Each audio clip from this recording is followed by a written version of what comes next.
नमस्कार, IBN 24 पर आपका स्वागत है। मैं आपके साथ मोहित गोहित। इस वक्त हम रोहतक PGI की OPD के बाहर हैं, जहां पर MBBS के जो छात्र हैं वो भूख हड़ताल पर बैठ गए हैं और उनके जो स्लोगन है बॉन्ड पॉलिसी के विरोध में बैठे हैं। भूख हड़ताल पर शौक नहीं मजबूरी है, भूख हड़ताल जरूरी है। इस तरह के स्लोगन के साथ जो MBBS के छात्र जो है, कुछ छात्र जो आगे बैठे हैं, ये भूख हड़ताल पर बैठे हैं 24 घंटे के लिए, और जो पीछे जो छात्र वो उनके समर्थन में बैठे हैं।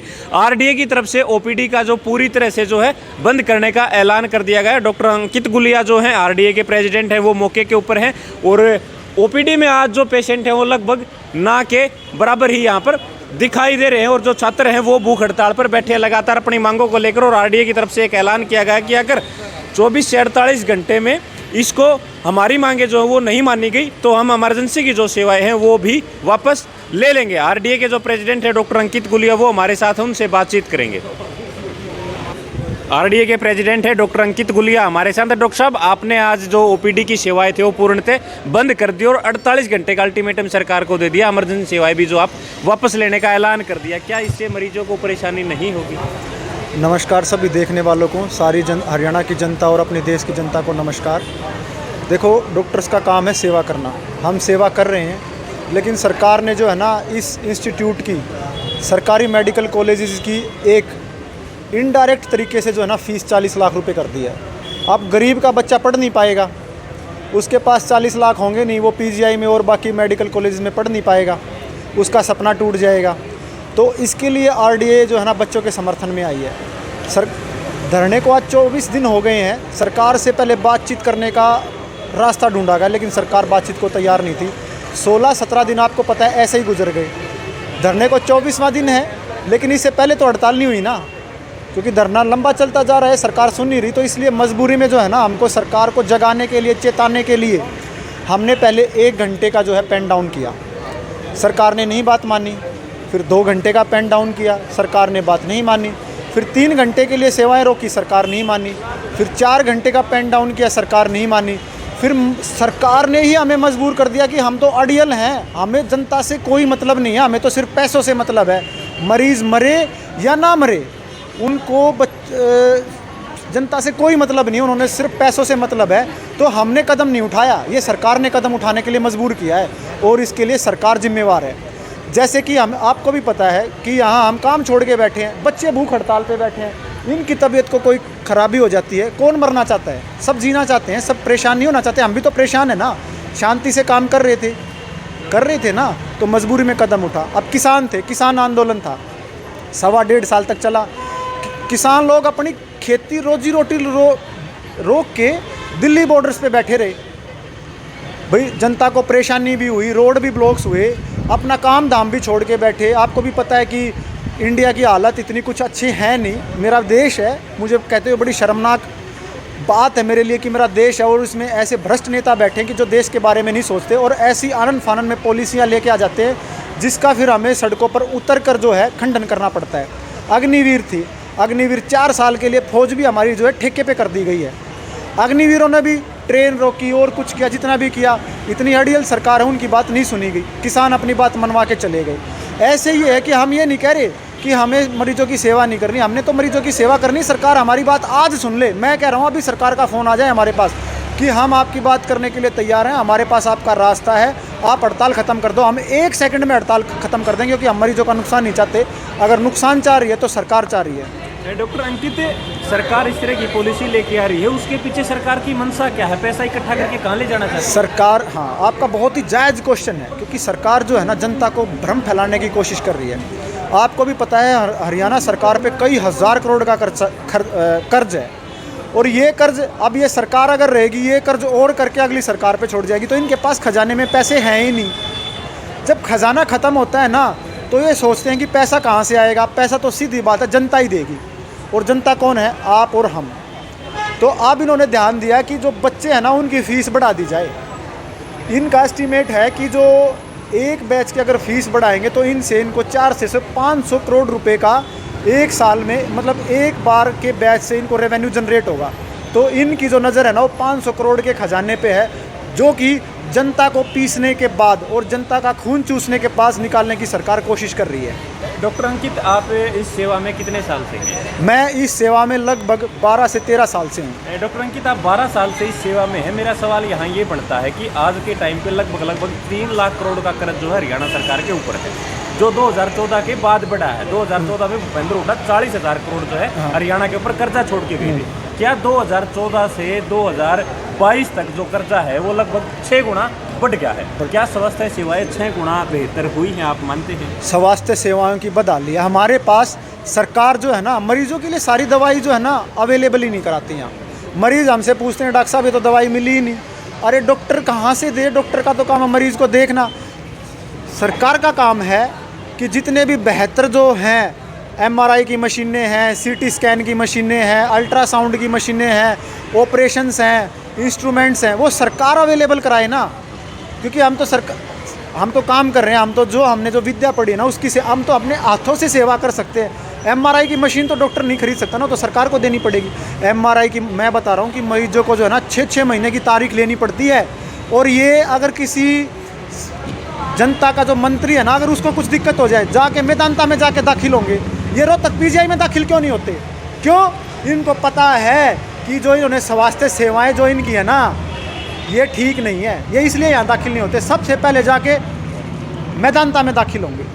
यहाँ दाखिल क्यों नहीं होते? हम तो कह रहे हैं कि हमारे पास आओ, हमें भी सेवा करने का मौका मिले, हम भी जाने हमारे मंत्री को क्या दिक्कत हुई है, लेकिन हमसे दूर भाग जाते हैं। इनको पता है कि स्वास्थ्य प्रणाली जो है ना इनकी खुद ठीक नहीं, इनको खुद ही पता है कि ये कुछ नहीं है, तभी बाहर जाते हैं, इनको विश्वास नहीं है। डॉक्टर अंकित, आप 12 साल से डॉक्टर लाइन में है। क्या 12 साल में आपके पास कितने मंत्री, कितने विधायक, कितने मुख्यमंत्री आपके पास इलाज के लिए आए, या रोहतक PGI में एक भी मंत्री नहीं आया। मंत्री की तो बात छोड़ो, एक विधायक ही नहीं आया।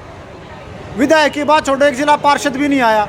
उनके तो कुछ छोटा सा दर्द भी हो जाता है ना, कांटा भी लग जाता है, मेदांता के जाके दर्शन करते हैं। क्यों?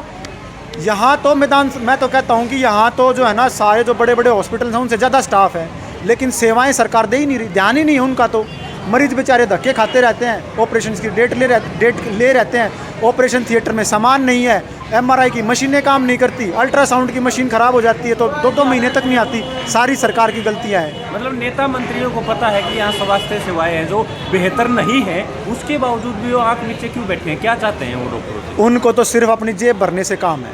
अपनी जेब है, अपनी जेब भर जाओ, किसी भी तरीके से भर जाओ, उनको जनता से कोई मतलब ही नहीं है। उनके जनता के स्वास्थ्य से मतलब नहीं है उनको तो अपने स्वास्थ्य से मतलब है, जो कि माया। जैसे खट्टर साहब कह रहे थे ना, डॉक्टर्स को सेवा नहीं मेवा चाहिए। क्या अभी आपने कभी सुना कि भाई PGI वाले जो डॉक्टर्स हैं, हम तो दिन रात देख रहे हैं यहाँ। रेजिडेंसी जब होती है ना, हम तो दिन रात देखते हैं। हमारी 48-48 घंटे की ड्यूटी होती है, 24-24 घंटे की ड्यूटी होती है। हम तो पीछे नहीं हट रहे।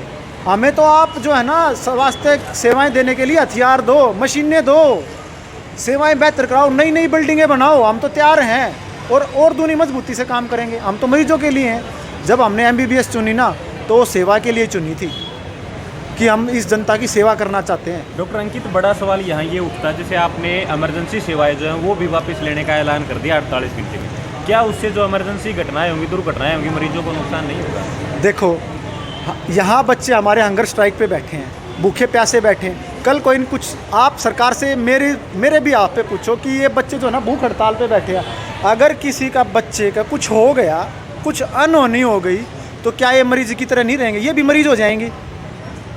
इनका भी तो जान दाव पे है। जब हम अपनी जान दाव पे लगा के बैठे तो इसका मतलब कुछ न कुछ तो गंभीर है ना। सरकार कुछ न कुछ गंभीर कर रही है। हम जो है मरीजों की सेवा को रोकना नहीं चाहते। मैं आपको फिर मैसेज देना चाह रहा हूँ, हम अपनी सेवाएं देना चाहते हैं। सरकार हमारी बात सुन ले, हम तो तुरंत उठ जाएंगे। आप यहाँ पर धरने पर बैठे हैं, भूख हड़ताल पर भी बैठे हैं, क्या आपको प्रशासन की तरफ से कोई सुविधा दी गई, मोबाइल टॉयलेट की व्यवस्था या कोई एम्बुलेंस की व्यवस्था कि आप यहाँ बैठे हैं और किसी की तबीयत बिगड़ती है? हमारा प्रशासन सोया हुआ है। हमारा दुर्भाग्य है कि हमारा प्रशासन जो है ना सोया हुआ है। हमारे गृह मंत्री हैं अनिल विज जी, आज हेल्थ मिनिस्टर के होने के नाते मैं पूछता हूँ, आपको पता है कि न्यूज़पेपर में एक स्टेटमेंट आई थी कि अनिल विज जी के पास फाइल गई थी, उन्होंने साइन नहीं किया कि बच्चों के हित में बॉन्ड पॉलिसी नहीं है। शायद आपने पढ़ी होगी, ये फ्रंट लाइन पे थी। तो उन्होंने फाइल वापस भेज दी, दोबारा साइन होने के लिए आई, तो उनसे भी ज़बरदस्ती ये साइन हुए, शायद जहाँ तक मैं जानता हूँ। तो मतलब कौन लोग हैं जो अनिल विज से भी ऊपर जाके मतलब एक गृह मंत्री से, स्वास्थ्य मंत्री से सिग्नेचर करवा लेते? कौन लोग हैं? ये तो वही बताएंगे ना।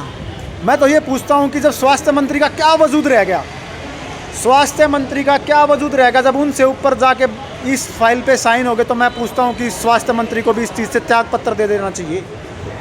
जब उनकी अथॉरिटी है स्वास्थ्य मंत्री की, और कोई कैसे साइन कर सकता है? ये तो स्वास्थ्य मंत्री जवाब दें। फिर मैं गृह मंत्री, जो हमारे अनिल विज गृह मंत्री भी हैं, मैं उनसे पूछूंगा कि आपके घर में आपके बच्चे यहाँ धरने पे बैठे हैं, आपके बच्चे यहाँ धरने पे बैठे हैं, आप अपने घर को तो संभाल लो, अपने घर पे बच्चों का हालचाल आके पूछ लो। ये तो आपके ही बच्चे हैं, आप तो गृह मंत्री वाला भी काम नहीं कर रहे। आपको तो लोग गब्बर बोलते हैं, कहाँ गया आपका गब्बर वाला रूप? भाई न्यूज़पेपर में हम पढ़ते हैं अनिल विज जी जो हैं गब्बर हैं। अरे अपना गब्बर वाला रूप दिखाओ। अगर गब्बर वाला रूप था ना तो फाइल साइन कैसे होगी आपकी? इसका मतलब आप स्वास्थ्य मंत्री की कुर्सी पे नहीं, आप तो सिर पे कठपुतली की तरह काम कर रहे हैं। जब आपको कठपुतली की तरह काम करना है तो फिर आपने पोजीशन ली ही क्यों? मैं तो गृह मंत्री से सवाल कर रहा हूँ और अपने स्वास्थ्य मंत्री से सवाल कर रहा हूँ, और आप उनसे पूछें ये सवाल। तो अब आरडीए जो है अनिश्चित काल के लिए इनके समर्थन में आ गई है और धरना जारी रहेगा। अरे जब फीस 40 लाख इनडायरेक्टली जो है ना जनता के सामने एक ऐसी पॉलिसी लेके आई है, आपको मैं छोटे से रूप में बताऊंगा। डॉक्टर्स जो है ना यहाँ हरियाणा जो सिविल मेडिकल सर्विसेज हैं उसके लिए 700 पोस्ट निकली थी और उस पर 7000 फार्म थे। इसका मतलब है 7000 MBBS स्टूडेंट्स थे, जिसमें कि MD स्टूडेंट्स भी थे और MS स्टूडेंट्स भी थे, लेकिन पोस्ट थी 700। इसका मतलब ये कि बच्चे तो सरकारी सेवा ज्वाइन करना चाहते हैं, लेकिन सरकार के पास इतनी नौकरियां ही नहीं है। ठीक है, नौकरियां देने का काम नहीं करी, ऊपर से कह रही है कि हम जो है ना सरकारी संस्थान को ऐसी सेवाओं में बांध देंगे, सेल्फ फाइनेंसिंग बनाएंगे कि बच्चों की फीस 40 लाख रुपए कर देंगे। तो ये तो शिक्षा पद्धति का आत्मदाह है। आप बात समझ रहे हो? शिक्षा पद्धति को मारने की कोशिश की जा रही है। शिक्षा पद्धति मरेगी, बच्चों का भविष्य मरेगा, भविष्य मरेगा तो हम मरेंगे, हम मरेंगे तो भाई इसलिए भाई मर तो लिए ही, अब तो भूख हड़ताल पे मर लेंगे। लेकिन सरकार सुनने का काम नहीं कर रही। ये सारी सरकार की गलतियां हैं और मैं तो कहता हूं जनता को सोचना चाहिए, कम से कम एक ऐसी सरकार तो बनाए जो कि हमारे सवाल जवाब देने के लिए सक्षम हो। CM साहब से सवाल करते हैं उनको कुछ पता ही नहीं, विज जी से बात करते हैं उनको कुछ पता ही नहीं। अरे कम से कम ये तो पता रखो ना कि पॉलिसी बनी क्या है। पॉलिसी तो सिर्फ फीस बढ़ाने के लिए बनी है कि MBBS की फ़ीस 40 लाख कर दो। क्या आप 40 लाख रुपए दे पाओगे? PGI में पढ़ने के लिए मैं जनता से सवाल करता हूँ, कितनी जनता ऐसी है जो 40 लाख रुपए यहाँ दे पाएगी? अरे सरकारी अस्पताल क्यों हैं? मरीजों को बेहतर सेवा मिल जाए, कम पैसे पे मिल जाए। 5 रुपये की OPD पर्ची है, 50 रुपये का अल्ट्रासाउंड है। क्यों? कि भाई सस्ता इलाज हो, गरीब जो है इलाज से वंचित ना रहे। लेकिन सरकार दूसरी साइड कह रही है 40 लाख फीस लेंगे। अब सरकार जो है, सरकार से मैं पूछूंगा कि बच्चा चाहे भलाई, अब बच्चा वहाँ पढ़ेगा ही नहीं, डॉक्टर बनेगा ही नहीं। कोई 40, मुझे पता है कि मैं 40 लाख नहीं दे सकता और मेरी जनता भी 40 लाख नहीं दे सकती। जो 40 लाख नहीं देगा वो तो पढ़ेगा नहीं, डॉक्टर बनेगा नहीं, और डॉक्टर नहीं बनेगा तो वहाँ सेवाएं कैसे देगा? सरकार इसका जवाब दे। जब डॉक्टर पढ़ेंगे ही नहीं, बनेंगे ही नहीं, जिसके पास 40 लाख नहीं है वो यहाँ सस्ती सेवाएं कैसे देगा? सस्ती सेवाएं देने के लिए सस्ती शिक्षा भी तो होनी चाहिए ना। क्या इसके पीछे सरकार की निजीकरण की मंशा हो सकती है? बिल्कुल बिल्कुल बिल्कुल, ये सवाल आपने पूछा, बहुत अच्छी बात है। ये सरकार इसको जो है ना इंग्लिश में बोल चुकी है सेल्फ फाइनेंसिंग इंस्टीट्यूट। निजीकरणी है ये निजीकरण है और सरकार इसको कर रही है। अगर सरकार करती है ना तो जनता की हार नहीं है, डॉक्टर की हार नहीं है भाई, डॉक्टर्स की हार नहीं है ये। अगर सरकार कुछ नहीं करती है, सारी जनता की हार है। क्योंकि यहाँ बढ़ेंगे तो सरकार कुछ दिनों में यहाँ पे भी रेट बढ़ा देगी, या दवाइयाँ सप्लाई नहीं करेगी। सरकार के पास खजाना नहीं होगा तो सरकार दवाइयाँ नहीं देगी। या अपने जो जांचें होती हैं, सरकार पूरी जांचें क्यों नहीं करती? कुछ महंगी जांचें हैं अस्पताल में नहीं होती, मशीनें नहीं है। सरकार से पूछो मशीनें क्यों नहीं लेके आ रही? मंत्री तो कई करोड़ का घोटाला कर लेते हैं। अरे मशीनें रखवाओ, यहाँ पर लेटेस्ट बनाओ, PGI का नाम चमकाओ देश में। सबसे पहले क्या होता था कि इस बॉन्ड पॉलिसी से पहले PGI का लिस्ट में ऊपर नाम ढूंढ देते कि PGI टॉप 5 में, टॉप 7 में। अब तो हमें नीचे से देखना पड़ता है कि 150 में, तो अब तो नीचे से देखना शुरू करते हैं कि PGI का नंबर कहाँ है। तो सरकार जवाब दे, बड़ी बड़ी मशीनें लगाएं, जनता को बैक आए ना। ये अगर 40 लाख फीस हो जाती है तो ये जनता की हार है और जनता के लिए लड़ाई लड़ रहे हैं हम यहाँ। तो ये आरडी के प्रेसिडेंट थे, डॉक्टर अंकित गुलिया थे। हर सवाल का बड़ी बेबाकी से जवाब दिया है। एमबीबीएस के छात्र जो हैं बॉन्ड पॉलिसी को वापस करवाने के विरोध में भूख हड़ताल पर बैठ गए और इनका धरना है वो जारी रहेगा। शौक नहीं मजबूरी है, भूख हड़ताल जरूरी है, इस तरह के स्लोगन के साथ जो है एमबीबीएस के जो छात्र हैं वो भूख हड़ताल पर बैठ गए हैं। और ओपीडी की सेवाएं जो आरडीए की तरफ से बंद कर दी गई हैं। चुनिंदा मरीज ही जो है वो आज दिखाई दे रहे हैं। आप लोगों से अपील रहेगी वीडियो को ज़्यादा से ज़्यादा शेयर करते रहें। तस्वीरें आप IBN24 पर रोहतक पीजीआई की ओपीडी के बाहर से देख रहे हैं। अब यहाँ तक आ ही गए हैं तो हमारे चैनल को सब्सक्राइब जरूर करें और नीचे दिए गए बेल आइकन को जरूर दबाएं ताकि हर खबर सबसे पहले पहुंचे आप तक।